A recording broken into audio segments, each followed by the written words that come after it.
هذيك اللقطة يرمي لي بن يقول لهم صافي انا مستقبلي ضاع، راه حياتي ضاعت، عافاك عاونوني، راه حياتي ضاعت، اقسم بالله الا حياتي ضاعت، وجهي ضاع، وجهي اللي غادي نخدم بيه ولا غادي يقبلوني بيه ولا غادي نعاون بيه راسي ضاع ولا باقا صغيرة، حياتي اللي غادي نشوف فيها ولا اللي غادي نخرج بيه من الشارع ما بقاتش عندي.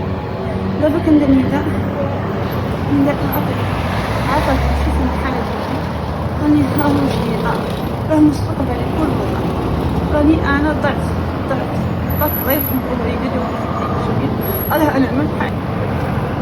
المهم السلام الاخوان، هذا نداء لاي بركاني. هذه بنت مدينتنا صراحه تخسر الوجه ديالها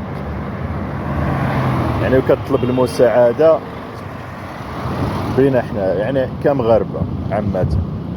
اخوان نتمنى نعاونوا هذه السيده هذه الصراحه، يعني الانسان فاش كتوصل به كيلغى للصحافه وكيبكي راه خاصنا نوقفوا معاه.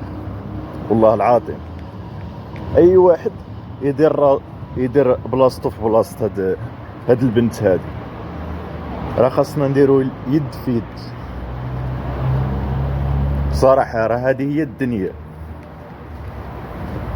نتمنى المحسنين يعاونوا هاد السيده، نوقفوا مع هاد السيده هادي، نعاونوا هاد السيده، هذاش راه حتى حاجه ما دايمه في هاد الدنيا. راه والله العظيم الاخوان شت 10 دور ونص درهم ولو تعطي غير نص درهم تعاون بها هاد السيده، اقسم لك بالله حتى تلقاه، شت ليه في يوم القيامه والله حتى تلقى ديك نص درهم ولا ديك الدرهم هذيك اللي غادي تعطيها. لذلك نتمنى الناس يبارطاجيو الفيديو ويديروا حركه الاكسبلور باش الصراحه يعني نتعاونوا مع هاد السيده هذه. وهذا الشيء اللي كان الاخوان، وتحياتي.